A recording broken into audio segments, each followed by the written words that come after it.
আয়তাক্ষু বিশ্বম্ভরৌ দ্বিজবরৌ যুগধর্মপারৌ বন্দে জগৎপ্রিয়করৌ করুণাবতারৌ নিত্যানন্দ নমস্তুভ্যং প্রেমানন্দপ্রদায়িনে কলৌ কর্মসনাশায় জাহ্নবাপতয়ে নমো নমো ব্রহ্মণ্যদেবায় গো ব্রাহ্মণহিতায় চ জগদ্ধিতায় শ্রীকৃষ্ণায় গোবিন্দায় নমো তপ্ত কাঞ্চন গৌরাঙ্গী রাধে বৃন্দাবনেশ্বরী বিশ্বভানুসুতে দেবী তাং নমামি হরিপ্রিয় বৃন্দা বৈ তুলসী দেবৈ প্রিয়া বৈ কেশবস্য চ কৃষ্ণ ভক্তি প্রদে দেবী সত্যবদ্যৈ নমো বাঞ্ছাকল্পতরুভ্যশ্চ কৃপাসিন্ধুভ্যেব চ পতিতানাং পাবনেভ্যো বৈষ্ণবেভ্যো নমো নমঃ জয় রূপ সনাতন ভট্ট রঘুনাথ শ্রীজীব গোপাল ভট্ট দাস রঘুনাথ এই ছয় গোসাইয়ের করি চরণ বন্দন যা হইতে বিঘ্ননাথ অনিষ্ট পূরণ নিত্যানন্দ সহিত গৌরাঙ্গ জয় জয় শুনিলে চৈতন্য কথা ভক্তি হয় হৃদয় গৌরী সীতানা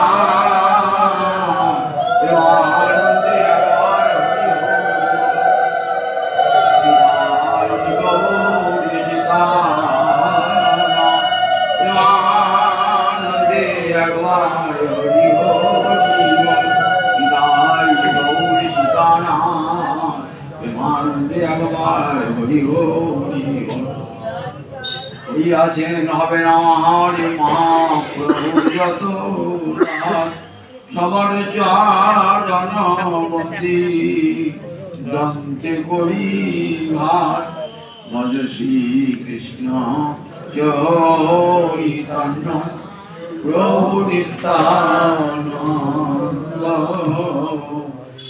অদ্বৈত গদাধর শিবাচার্য গৌরী ভক্ত বৃন্দ জয় জয় জয় জয়। গীতা জয়ন্তী আজ দশম দিন। গীতা মহিমায় গীতার প্রশস্তি করে বলা হয়েছে পার্থায় প্রতিবোধিতাং ভগবতা নারায়ণেন স্বয়ং ব্যাসেন রচিতাং পুরাণ মুনিনা মধ্যে মহাভারতম অদ্বৈতামৃতবর্ষিণী ভগবতী অষ্টাদশাধ্যায়িনী অম্ব তাম অনুসন্ধদামি ভগবদ্গীতে ভবদেশিনী।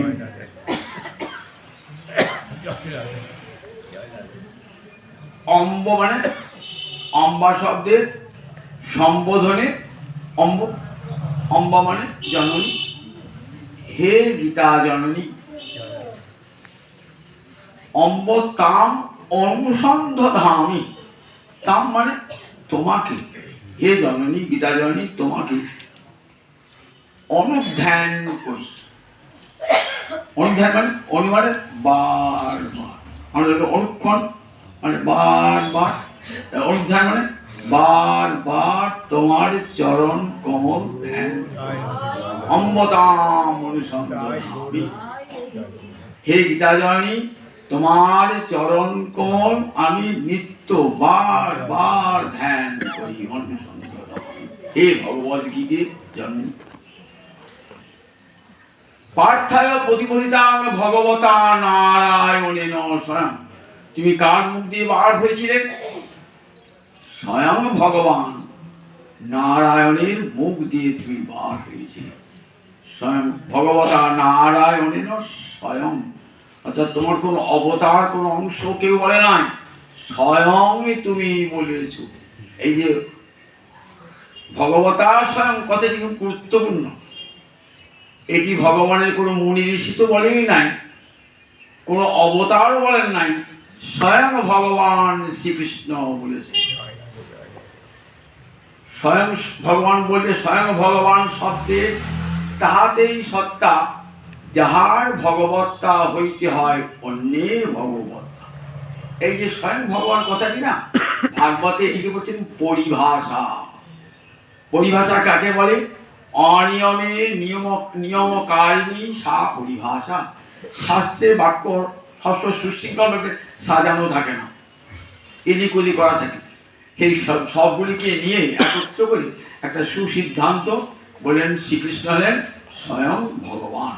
সেই স্বয়ং ভগবান শ্রীকৃষ্ণ যা হতে অন্যান্য ভগবানের আবির্ভাব।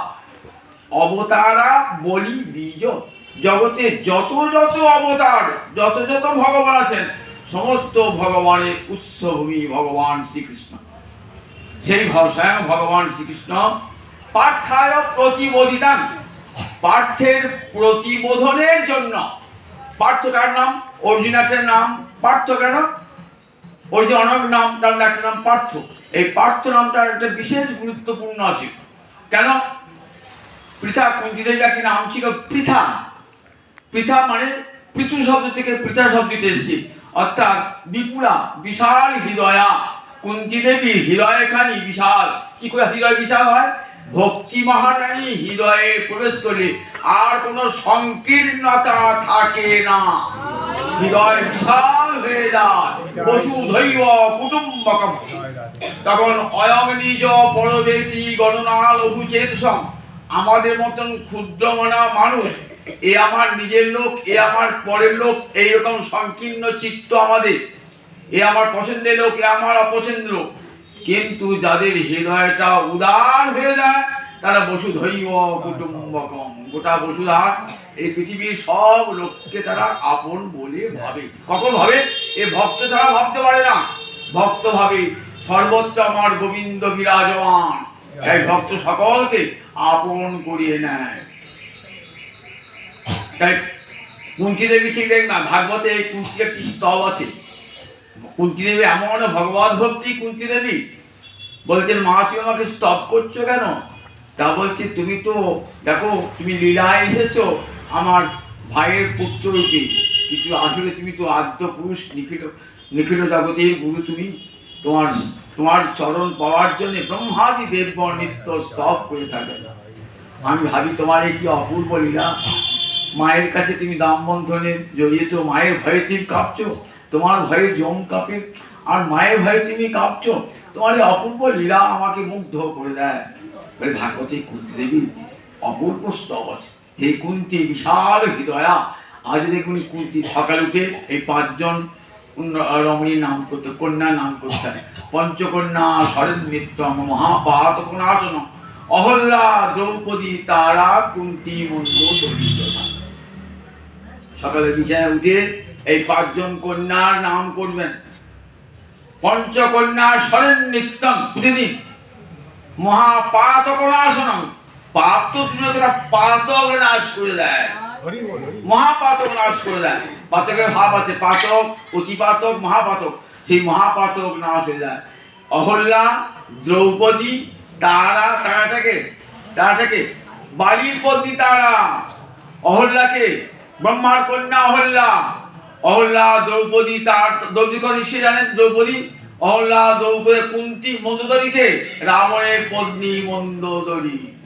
এরা কৃষ্ণ ভক্তিতে এদের হৃদয় বিশাল হয়ে গেছে। তাই পার্থায় প্রতিবোধিতাং, পার্থের জ্ঞানের উন্মেষের জন্য। প্রতিবোধন মানে জাগরণ, প্রতিবোধন মানে জ্ঞানের উন্মেষ, সম্যক রূপে জ্ঞানের উন্মেষ জন্য। এখানে পার্থ উপলক্ষ মাত্র, লক্ষ্য জগতের সমস্ত জীব। কেন? ভগবানের নরনারায়ণ অবতারের কথা জানেন। নরনারায়ণ, নরটি অর্জুন, নারায়ণ গোবিন্দ। তা অর্জুন ভগবান একটা অবতার, নর অবতার। তার নর, সমস্ত নরের প্রতীক তিনি, সমস্ত নরনারীর প্রতীক হলেন অর্জুন। তাই পার্থকে উপলক্ষ করে সমস্ত জগতের জীবকে প্রতিবোধন জাগিয়ে দিচ্ছেন। ঘুমিয়ে আছে জীব, মানব জন্ম পেয়েছে, তবু কৃষ্ণ সেবার রতি হলো না, মতি হলো না। তাই পার্থকে উপলক্ষ করে জগতের জীবকে জাগিয়ে দিয়েছেন পিতামা। পার্থায় প্রতিবোধিতাং ভগবতা নারায়ণেন স্বয়ং।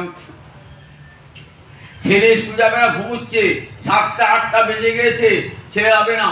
মা উঠে বলে, যা এই পড়াশোনা করগা। ঠিক তেমনি গীতা মা তো জগৎ জীবের মঙ্গল সাধনের জন্য এমন সুন্দর মানব জন্ম পেলি। দেখ, জীবনের সকাল হলে এই মানব জন্ম, এই জন্মে যদি গোবিন্দ আরাধনা না করিস, কৃষ্ণ সেবা না করিস, সারা দিনটা যদি বৃথা চলে যাবে, তোর জীবনটাই তো নষ্ট হয়ে যাবে।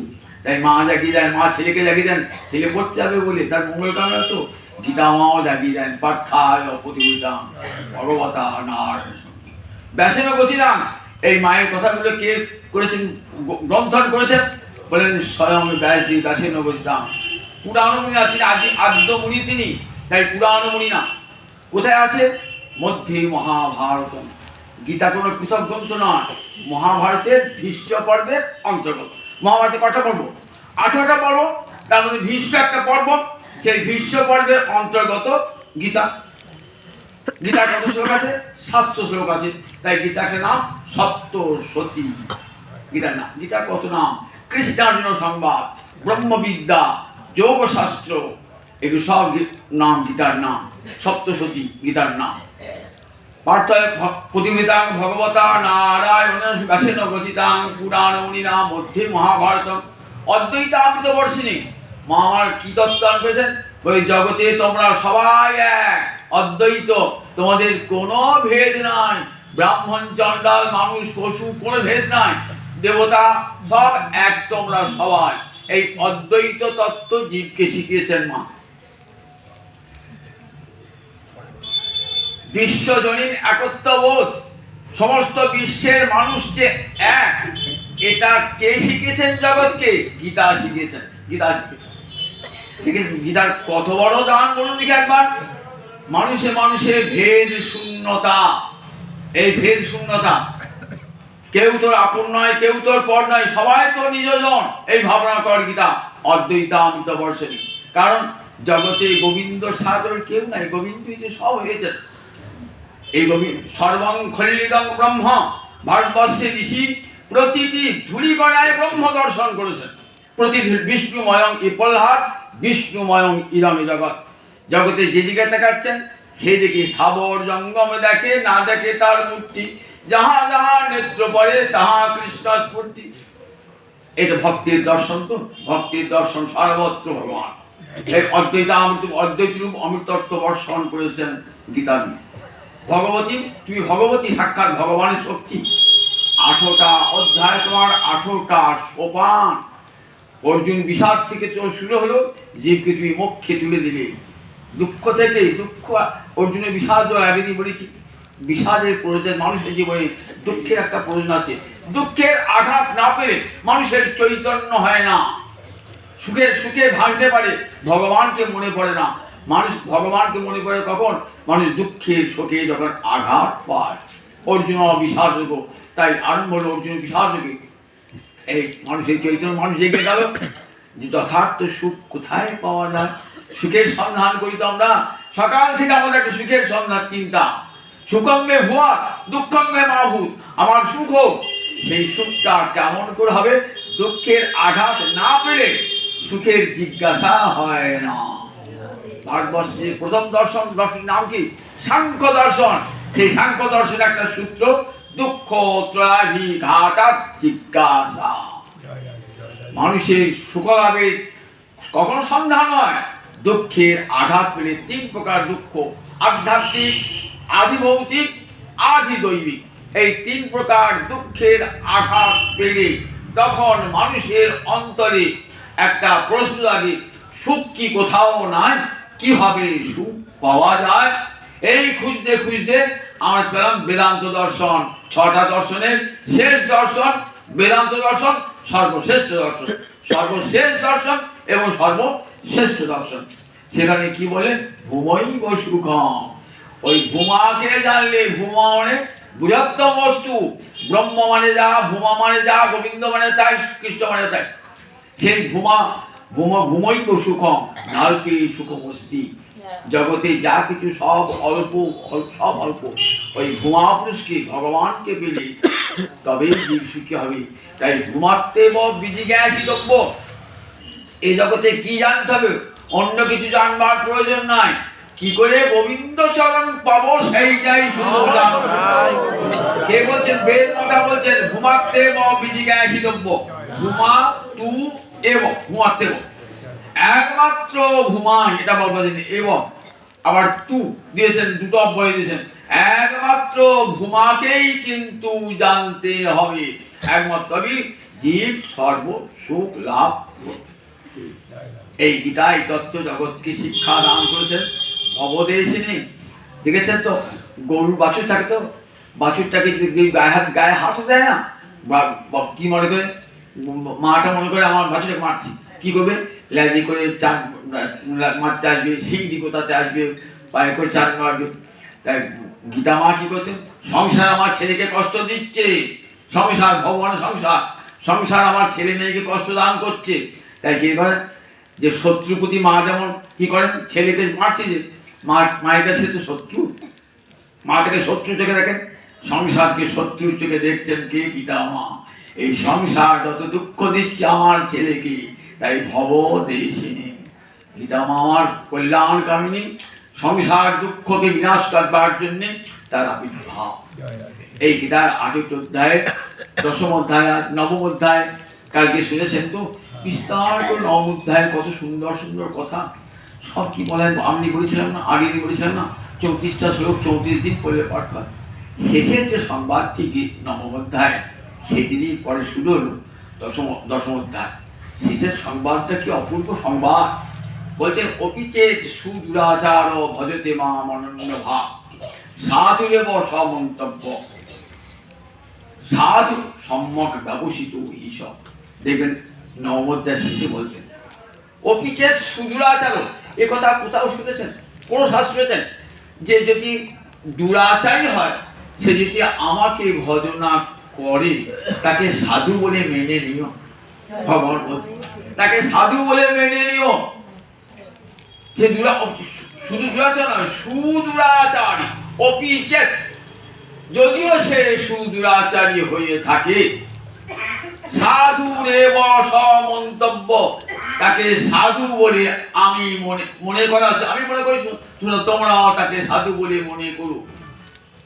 সেটা ভক্তিশাস্ত্রে একটা প্রণাম আছে। কি প্রণাম আছে? হরি ভক্তি পরায়ণা, যে চ হরি নাম পরায়ণা, সুবৃত্তা বা দুর্বৃত্তা বা দেব্য নিত্যমি নমো নমঃ। যে হরিভক্তি পরায়ণ, যে হরিনাম পরায়ণ, সে যদি সুবৃত্ত হয়, তার বৃত্তি জীবিকা যদি সুন্দর হয়, আবার বৃত্তি যদি খারাপ হয়, ডাকাতি চুরি তাও হয়, দেব্য নিত্যম, ওহে ডাকাত তোমাকেও প্রণাম, তুমি কৃষ্ণ নাম করেছো তো, তাই তোমাকেও প্রণাম। ডাকাত দস্যু, দেখেছেন তো? এ কথা পুরো শাস্ত্র বলেছেন।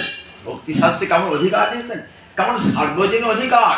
চোর ডাকাত পাতকী তারাও পর্যন্ত কৃষ্ণ নামের অধিকারী, সার্বজনীন অধিকার।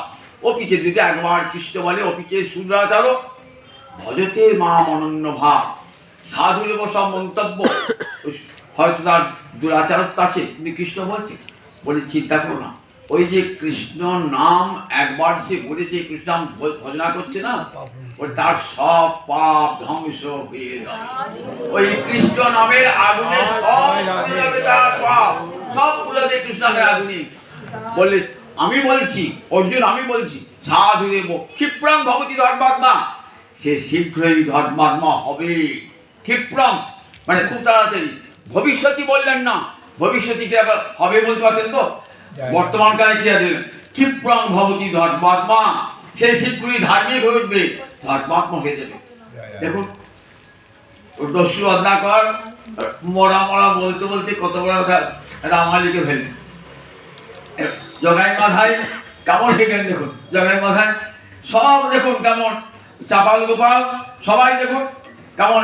কৃষ্ণ নামের একটা মহিমা আছে তো, যত বড় দুষ্ট হোক না কেন, ওই কৃষ্ণ নাম যদি একবার জিহ্বায় একবার উচ্চারিত হয় না, মনে মনে একবার স্মরণ হয় না, সমস্ত পাপ তার ধ্বংস হয়ে যায়। আবার কি বলে দেখুন, ওই স্থির বৈশ্য তথা শুদ্রা তে বিজান্তি পরম গতি। স্থির বললেন, আমাকে আশ্রয় করে মামি পার্থ ব্যাপারস্থিত যে কিছু পাপ ওজনয়, পাপ জনিত যাদের জন্ম, কারা বলতো কি? ব্যাধ, সবর, যাদের কি আমরা কি বলি ক্রিমিনাল ট্রাইবস, এরা অপরাধী, অপরাধ জগতে থাকে লোকেরা, অপরাধ জগতের লোক বলে এরাও পাপজনয়, পাপজনিতের জন্ম, তারাও যদি আমাকে আশ্রয় করে ভজনা করে, স্ত্রী বৈশ্যা তথা শূদ্রা, নারী বৈশ্য শূদ্র যে কেউ আমাকে ভজনা করুক না কেন, তেও বিজান্তি পরাঙ্গতি, সেই পরম গতি লাভ করিতে। কত বড় আশার কথা গীতা শুনেছে, জগতের কোন শাস্ত্র এই কথা শোনায় না। সবার অধিকার, সার্বজনিকার, স্ত্রী বৈশ্য শূদ্র নর নারী ব্রাহ্মণ চণ্ডাল বলছেন পত্র পুষ্পং ফলং তৈরং জমে ভক্তা প্রদর্শতি তদহং ভক্তুপীতম অষ্টামি পূজার্পণ। পত্র পুষ্প ফল জল যে আমাকে ভক্তি করে দেয়, বলে দেন নাই যো ব্রাহ্মণ, বলে কোথাও বলা আছে যো ব্রাহ্মণ যো নর, নারী দিলে খাবো না, অব্রাহ্মণ দিলে খাবো না, কোথাও বলা আছে? কোথাও বলা নাই। তাই সবাই কিন্তু কৃষ্ণ সেবা করতে পারেন, কৃষ্ণের ভোগ লাগাতে পারেন, সবাই, সবার অধিকার, নারী শূদ্র সবার অধিকার আছে। কৃষ্ণ গীতার কথা শুনিয়ে দেবেন যদি কেউ বলে, কই এখানে বলেন নাই জমে ভক্তা বলেছো যে আমাকে, কিন্তু দিতে হবে ভক্তি ভরি, আত্মা হয়ে, অর্থাৎ শুদ্ধ মনে ভক্তি এলে কি হয়, চিত্ত শুদ্ধ হয়ে যায়। ভক্তির আশা লাভের পূর্বপর্যন্ত চিত্ত শুদ্ধ হয় না, সম্পূর্ণরূপে এই দেহে হৃদয়ের মল যায় না, জ্ঞানেও যায় না, যোগেও যায় না, কর্মেও যায় না, একটু কষায় থেকেই যায়। হিঙের বাটি এই যতই মুছুন না কেন একটু এই যে বিষয় চিন্তা না, এই যেতে চায় না, এই হিঙের গন্ধ থেকেই যায়। একটু জ্ঞান কর্ম যোগ করে যাবে না, কিন্তু ভক্তি এমনই একটি বস্তু না, মাজন না, ওই সব হিঙের গন্ধ টন্ধ সব দূর করে দেবে। ভক্তি মহারানীর এমন ক্ষমতা, ভক্তি মহারানী। তাই বলেন দেখো প্রজতাত্মা চিত্ত যদি কৃষ্ণ ভক্তি চিত্ত শুদ্ধ হয়, কৃষ্ণ মন্ত্রে দীক্ষা গ্রহণ করে, তাহলে নারী শুদ্ধ যে কেউ ভগবানকে ভোগ দিতে পারে, ভগবানকে সেবা করতে পারে। এইসব কথা শুনছেন তো, অর্জুন কান খাড়া শুনছেন। এমন কথা শোনেন, ভুয় এবং মহাবাহ সিনেমে পরঙ্গ, হে অর্জুন যদি মহাবাহ দশম অধ্যায় বিভূ থেকে বলছেন, ভুয়া এবং মহাবাহ সিনেমে পরমং বচন, হে মহাবাহু মান্ত বাহু যশুষ, যার বাহু বিশাল শক্তিশালী তাকে তো মহাবাহু বলে। অর্জুন সব্যসাচী, দু হাতে তীর চালাতে পারতেন। শোনো, শুনছি তো না, ভালো করে শোনো, যদি ঘুমিয়ে গেলে হবে না। ভুয়ে এবং মহাবাহ সিনেমে পরমং বচন, আমার পরম বাক্য আবার শোনো, বারবার শোনো। ভুয়া এবং মহাভাব সিনেমে পরম বচন। শোনো অর্জুন, অহম আদি ভূতানাং দেবসিনাঞ্চ, আমি সবার আদি, আমি দেবতাদেরও আদি, মহর্ষিদের আদি, সিদ্ধদেরও আদি, সবার আগে আমি, অনাদি আদি গোবিন্দ, আমি সবার আগে। তাই আমার তত্ত্ব সবাই জানে না, আমি না বললে তুমি জানবে কেমন করে? পুত্র পিতার তত্ত্ব জানে, পিতার উৎপত্তির কথা পুত্র জানে? কোনদিনই পুত্র জানতে পারে না। তেমনি দেখো কেউ জানতে পারে না, আমার দেবতারাও পারে না, মহর্ষিরাও পারে না, সিদ্ধারাও পারে না। আমি না বললে জানবে কেমন করে? পিতা যখন পুত্রের কাছে গল্প করে নিজের জন্মের কথা, তখন পুত্র জানতে পারে, নাহলে জানতে পারে? তাই আর কেউ বলতে পারবে না আমি ছাড়া, তাই আমার কাছে শোনো। দেখো এই জগতে অহং আমার মত্ত সর্বং প্রবর্ততে, অহং সর্বস্ব প্রভব, সকলের উৎপত্তি স্থান আমি মত্ত সর্বং প্রবর্ততে। আমাদের জগতের যা কিছু ঘটনা ঘটছে সব আমা হতে, মত্ত মানে আমা হতে, মত শব্দের তৎপ্রত্যয় করে আমার মত্ত, আমা হতে জগতে মত্ত সর্বং প্রবর্ততে। জগতে যা কিছু ঘটছে, একটা গাছের পাতা বললেও জানবেন সে কৃষ্ণের ইচ্ছাতে গাছের পাতাটা পড়ছে, সব আমার ইচ্ছা। মত্ত সর্বং প্রবর্ততে, আমি ছাড়া জগতের একটা বৃক্ষের পাতাও পর্যন্ত পড়তে পারে না। মত্ত সর্বং প্রবর্ততে, আমি জগতের আদিতে মধ্যে অন্তে আছি, আমি জগতের আদিতে আছি, আমি জগৎ সৃষ্টি করে জগতের মধ্যে আছি, আবার জগৎ যখন শেষ হয়ে জগতের অন্তও আছে, প্রলয়কালে তখনও আমি আছি। জানো অর্জুন, আমার এই বিভূতির কথা, বিভূতি মানে বিশেষ ভূতি, ভূতি মানে ঐশ্বর্য বা সম্পদ, বিশেষ ঐশ্বর্য জগতের যে যে বস্তুর মধ্যে আছে তাকে বলে বিভূতি। বিভূতি, আবেশ, অবতার এগুলো সব বসু শাস্ত্রের কথা, পরিভাষা। অবতার যিনি অবতরণ করেন, ভগবানের অংশ করা যায়, অবতরণ করছেন তাকে বলে অবতার। আবেশ, যখন ভগবত শক্তি আবেশ ঘটে তাকে তাকে তাকে আবেশ। যেমন মুরারি গুপ্তের মধ্যে হনুমানের আবেশ করল, গদাধরের মধ্যে কার আবেশ করলো, রাধারানীর আবেশ করলো, আবেশ অবতার। তেমনি আবেশ, অবতার, বিভূতি। বিভূতি হলো যেখানে যেখানে ভগবানের বিশেষ ঐশ্বর্য, বিশেষ ঐশ্বরিক শক্তি প্রকাশ পেয়েছে তাকে বলে বিভূতি। আর যোগ মানে ভক্তের সঙ্গে ভগবানের মিলনের যে উপায়, তার নাম হলো যোগ। যুজ ধাতু ঘং প্রত্যয় করে যোগ, ভগবানের সঙ্গে যোগ সাধন করিয়ে দেয় যা, তাকে বলে যোগ। বলেন দেখো, যারা আমার এই বিভূতি এবং যোগের কথা জানতে পারে তারা কি করে, তারা পরমাদরে আমাকেই ভজনা করে। কামড়কে ভজনা করে প্রীতিপূর্বক, সতত ভজন করে, তারা প্রীতিপূর্বক ভজনা করে। ভজতাং প্রীতিপূর্বকম, প্রীতিপূর্বকম কত ভালো করে শোনাবেন। এই বিরক্ত যেমন তেমন করে ভগবান ভজন করলে হবে না, প্রীতিপূর্বকম। ভগবানের সেবায় যেন আদর থাকে, ভালোবাসা থাকে। মা ছেলেকে সেবা করে, বেড়ে পারে, বিরক্ত হয়ে পারে। সতী পতিকে সেবা করে, বিরক্ত হয়ে পারে, আদর করে করে, ভালো করে করে। তেমনি করে আমি তোমাদের কাছে পতির চেয়েও প্রিয়, তোমার পুত্রের চেয়ে প্রিয়, জগতের সকলের চেয়ে প্রিয়। যেমন আমাকে করবে সব প্রীতিপূর্বক, ভালোবেসে করবে আমাকে। ভজতাং প্রীতিপূর্বক, এটি মনে রাখবেন যে ভগবানের যা কিছু করবেন সেজন্য প্রীতিপূর্বক হয়। তাহলে কি হয়, এই প্রীতিপূর্বক করলে আমার বলে আমার তত্ত্ব জেনে ভক্ত কি করে, আমার কথা সবাইকে মচ্চিত্তা মদ্গত প্রাণা বোধন্ত পরস্পর।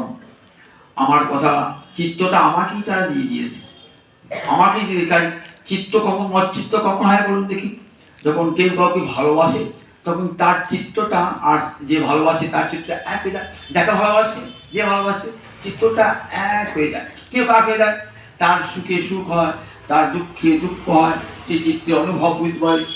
মা যেমন ছেলেকে ভালোবাসে, তো ছেলে কখন বুঝতে পারছেন ছেলের মনে কষ্ট হচ্ছে, মায়ের চিত্তের সঙ্গে পুত্রের চিত্ত এক, তো বুঝতে পারেন। সতীর সঙ্গে পতির চিত্ত এক হয়ে যায়। যদি দং হৃদয় তব তদি দং হৃদয়, মধ্যে বলি তো হয় না কিছু, মধ্যে তো বলা হয়। যদি দং হৃদয় তব তাদের হৃদয় হৃদয় মিলাতে থাকে না, কিন্তু বলা হয় হৃদয়। দেখুন এই হৃদয়, তার মানে পতির হৃদয়ে কষ্ট হলে পারে, সতীর অন্তরে কষ্ট হবে। আমি সত্যি যথার্থ, আমি সবাই হয়তো বলছি না, যদি যথার্থ ভালোবাসা থাকে, যথার্থ পতির প্রতি আকর্ষণ থাকে, আজও পতির দুঃখে সতী ব্যথিত হবে, দুঃখিত হবে, এটা যদি নিয়ম। তবে তো চিন্তা করলে মচ্চিত্তা মদগত প্রাণা, আমাকে না দেখলে এক মুক্ত থাকতে পারে না। মদগত প্রাণা, মদগত প্রাণা। দেখুন আমার রঞ্জিতা বলছে বৌদিকে, মদগত প্রাণা, না লিখে থাকতে পারে না। মদগত প্রাণা, বোধন্ত শুধু তাই না, নিজে বোঝে আমার অপরকে বোঝা। এই যে বলেন ইষ্ট গোষ্ঠী, বোধান্ত পরস্পরম, পরস্পরকে বোঝা, বোধান্ত। শরী কথা শুনে আসে, তো শুনে এসে যারা শুনতে পেল, শোনো আজ গোবিন্দ মন্দির শুনালাম, এটা তোমার শোনো নাই, শোনো। ইষ্ট গোষ্ঠী করে, যে বলতে পারে ভালো তাকে বসে বলছি বলো, আমরা সব শুনবো, এর নাম ইষ্ট গোষ্ঠী। বোধান্ত পরস্পর। আর এই হরিপদের সময় কি হয়, দুঃসন্তি চরমতি চ, খুব আনন্দ হয় হৃদয়ে, পরস্পর এই কৃষ্ণ কথা বলে খুব আনন্দ হয়। নিজেও ভালোবাসার লোকের কথা বলে আনন্দ হয় না, যে যাকে ভালোবাসে সেই ভালোবাসার লোকের কথা বলতে সবারই মনে আনন্দ হয়। তা ভগবানকে ভালোবাসুন প্রাণ ভরে, দেখবেন ভগবানের ভালোবাসার কথা বলতে খুব ভালো লাগে। ভালোবাসা যাকে এই জগতে কোনো নারী যদি পুরুষকে ভালোবাসে, পুরুষ যদি নারীকে ভালোবাসে, যেমন তার কথা শুনতেও ভালো লাগে, তার কথা বলতেও ভালো লাগে, ঠিক তেমনি ভগবান ওই ভালোবাসা ভগবানকে দিতেন, এবার তার কথা শুনতেও ভালো লাগে, তার কথা বলতেও ভালো লাগে। বলেন তাই তখন মচ্চিত্তা মদ্গত প্রাণা হয়ে যায়, আমার অনন্য ভক্ত হয়ে যায়।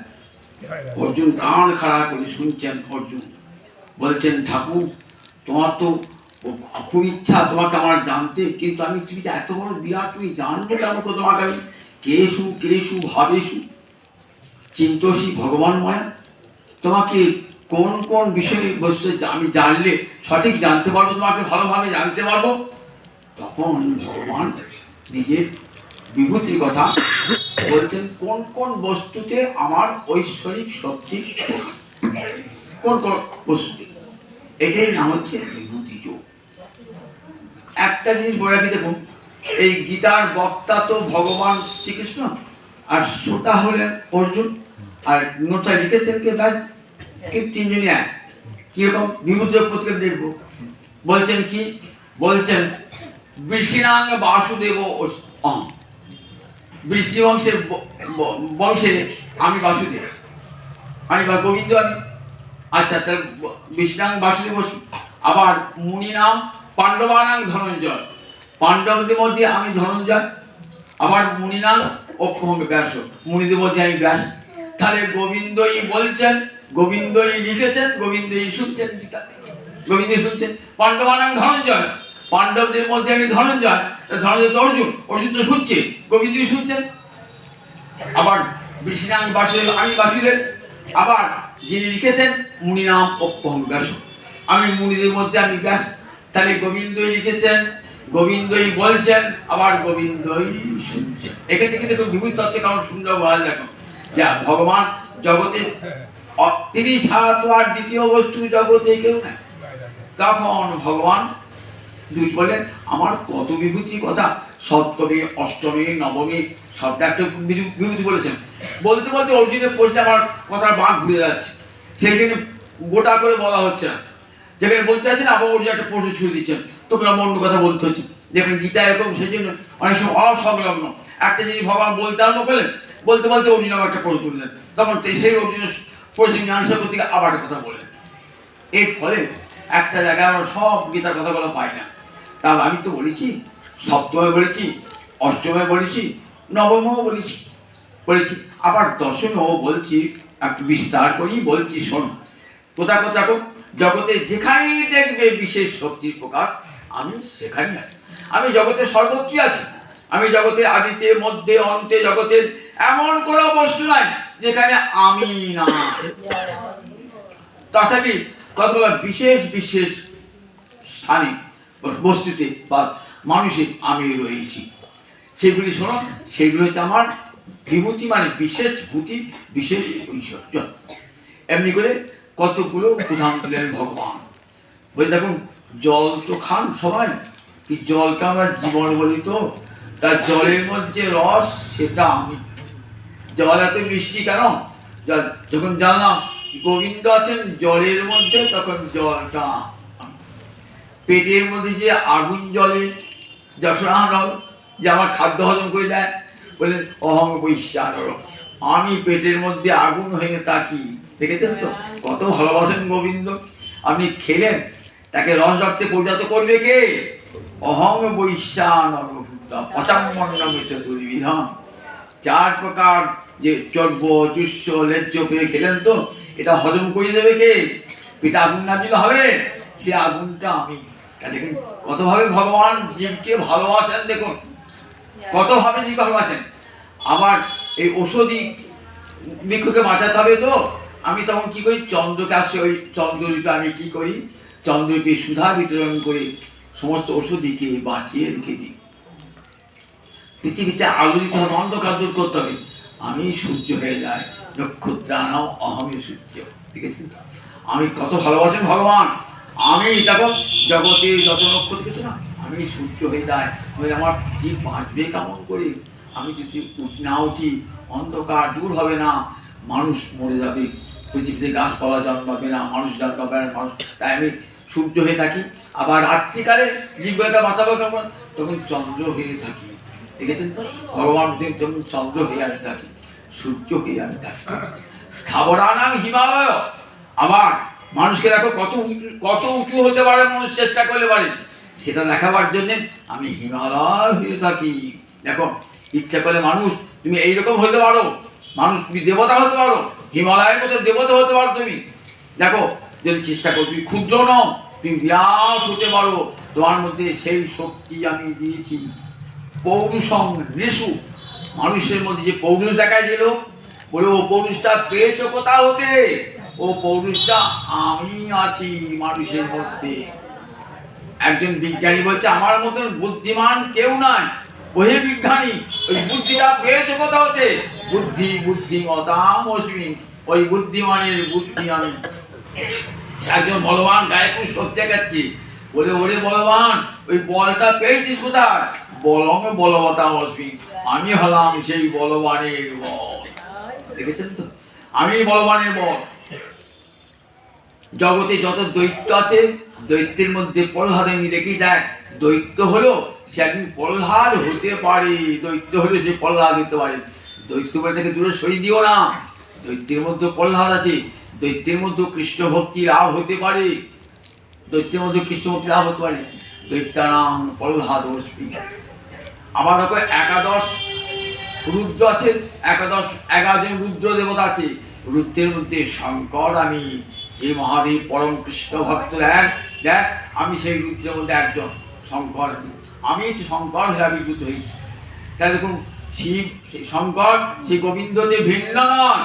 অনেকে ধারণা করে শিব আলাদা দেবতা, আমরা ওই কৃষ্ণ সেবা করবো কেন? এগুলি পড়লে সবাই ভেদ বুদ্ধি দূর হয়ে যায়, অদ্বৈতান্ত বর্ষী কোনো ভেদ থাকে এর মধ্যে, এই ভেদ করলে পারে। রুদ্রানাম শঙ্কর, আমি তো শঙ্কর, আমি তো শিব হয়ে যাই, শঙ্কর হয়ে যায় রুদ্রানাম শঙ্কর। আবার আমি অষ্টবসুর মধ্যে আমি অনিল পাবক, আমি অগ্নি অনল, অনল অগ্নি, আমি অষ্টবসুর মধ্যে অগ্নি। 8টা বসু আছে, 11টা রুদ্র আছে, 12 আদিত্য, বলে 12 আদিত্যের মধ্যে আমি বিষ্ণু। একটা আদিত্যের নাম, আর অদিতির পুত্র কি বলে আদিত্য। কশ্যমুনির 2 পত্নী অদিতি আর দিতি, দিতির গর্ভে সব দৈত্য, আর অদিতির গর্ভে সব আদিত্য। আর দনু বলে একটা পত্নী ছিল, তার গর্ভে সব দানব, দনুর পুত্র সব দানব। তাই দেখুন আমরা মনুর পুত্র তারা মানব, দনুর পুত্র দানব, দিতির পুত্র দৈত্য, অদিতির পুত্র সব দেবতা। বলেন দেখো অদিতি, দেখো এই যে 12 আদিত্য, 12 আদিত্যের মধ্যে আমি বিষ্ণু।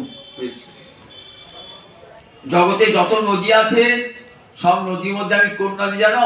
জাহ্নবী স্রোতস্বামী জাহ্নবী। দেখেছেন তো গঙ্গার ধারে বাস করেন, গঙ্গার মহিমা বোঝেন না, গঙ্গার মহিমা বোঝেন না, কত বড় তীর্থে বাস করছে। দেখুন স্রোতস্বামী জাহ্নবী। জগতে যত নদী আছে সমস্ত নদীর মধ্যে আমি জাহ্নবী।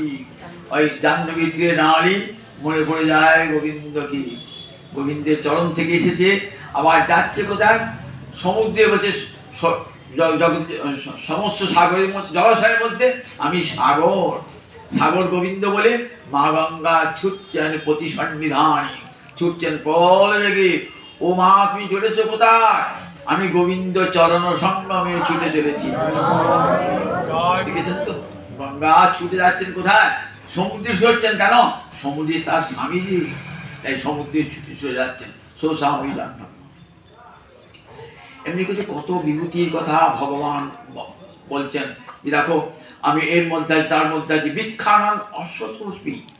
আবার দেখো গাছের মধ্যে আমি অশ্বত বৃক্ষ, ভগবানের প্রতিনিধি। কত গাছই তো আছে, কিন্তু অশ্বত গাছ বৃক্ষ, এই অশ্বত গাছে আমরা পূজা করি যে ভগবানের প্রতিনিধি, বৃক্ষানাং অশ্বত। আবার বললেন বৃক্ষা মাসানাং, যত মাস আছে পৃথিবীতে তার মধ্যে আমি মার্গশীর্ষ মাস, মার্গশীর্ষ মানে অগ্রহায়ণ মাস, মৃগশিরা নক্ষত্রের মাস বলে একে বলে। একটা নক্ষত্রের নাম অনুসারে 12টা মাসের নাম হয়েছে মনে রাখবে। বিশাখা নক্ষত্রের মাস বলে বৈশাখ মাস, জ্যেষ্ঠ নক্ষত্র মাস জ্যৈষ্ঠ মাস, উত্তরাষাঢ়া পূর্বাষাঢ়া নক্ষত্রের জন্য আষাঢ় মাস, এমনি শ্রবণা নক্ষত্রের জন্য শ্রাবণ মাস, ভদ্রা নক্ষত্রের জন্য ভাদ্র মাস এমনি এক একটা নক্ষত্রকে অবলম্বন করে সূর্য এক রাশি থেকে যখন আর রাশি যায়, একটা নক্ষত্রে গায়ন হচ্ছে, তখন সেই মাসটা পাঠিয়ে যায়। তা বলছি দেখো, অগ্রহায়ণ মার্গশীর্ষ মাস, মৃগশিরা নক্ষত্রের মাস, অগ্রহায়ণ, তাই এই মাসটা বছরের প্রথম মাস। আমরা কেন বৈশাখ মাস, তো বলে না না, বৈশাখ মাস পরবর্তীকালে, কিন্তু আগে ছিল, আদিতে ঋষিরা বলতেন অগ্রহায়ণ মাস, শুভ মাস অগ্রহায়ণ মাস, যত শুভ কর্ম অগ্রহায়ণ মাসে অনেকেই করেন। অগ্রহায়ণ মাস, অগ্র মানে প্রথম, আদিতে, হায়ণ মানে বছর, তাহলে বছরের আদিতে যে মাস তার নাম অগ্রহায়ণ মাস। ঋতুনাং কুসুমাকর, জগতে যত ঋতু, ছটা ঋতু, ছটা ঋতুর মধ্যে আমি কুসুমাকর, কুসুমাকর মানে কুসুমের আকর খনি, অর্থাৎ ফুলের খনি। বসন্তকাল বলে বসন্তকাল, আমি বসন্তকালে আমি না একটু আমাটি কেমন, অতি গরমও নয় আবার অতি ঠান্ডাও নয়, সুখস্পর্শ বাতাস, দক্ষিণ দিক থেকে বাতাস বয়, কত সুন্দর ফুল ফোটে, এমন সুন্দর আবহাওয়া বসন্তকাল। বসন্তকালে ভগবান সেই আনন্দের খেলা, হোলি খেলা বসন্তকালই হয়। তাই ঋতুনাং কুসুমাকর, আমি সমস্ত ঋতুর মধ্যে আমি বসন্ত ঋতু। দেখেছেন ভগবান কেমন, যেগুলি সর্বশ্রেষ্ঠ বস্তু তার মধ্যে আছে। বলছেন আবার আমি শুধু ভালো বস্তু নয়, খারাপ বস্তুর মধ্যে থাকি আমি। আমি যেমন ভালো না, আমি যেমন ভগবানের মধ্যে আছি, আবার শয়তানের মধ্যে আছি। যে ওই যুব খেলা আছে না, যে দ্রুত ক্রীড়া মানে দ্রুত খেলা, সেখানেও আমি থাকি। ওই যে দ্রুত খেলাচ্ছে সেটাও আমি থাকি। আবার যে ছল চাতুরি করছে তার মধ্যে আমি থাকি। আমি রামের মধ্যে আছি, রাবণের মধ্যে আছি। ভগবান জগতে ভালোর মধ্যে আছেন, আবার মন্দের মধ্যে আছেন, অর্থাৎ জগতে ভালো মন্দ সবই তিনি। তা হতে জগতের আর এতটুকু আর কেউ পৃথক নন। এই যে জগতের সৃষ্টিলা একাংশে স্থিত জগৎ, বলে দেখো আমার চার পা বিভূতি, চতুষ্পাদ বিভূতি ভগবানের, তার এক পাদ বিভূতিতে জগতের সৃষ্টি লীলা, সংসার লীলা চলছে। এক পাদ একাংশে স্থিত জগৎ। ও ঠাকুর আর তিনটে বিভূতি কোথায় গেছ? ওটা গোলকে আছে, গোলকে এখন দরকার পড়ে রাখবো, ওটা দরকার পড়ে না। আমার একাংশে অনন্তকোটি ব্রহ্মাণ্ড, একাংশে স্থিত জগৎ।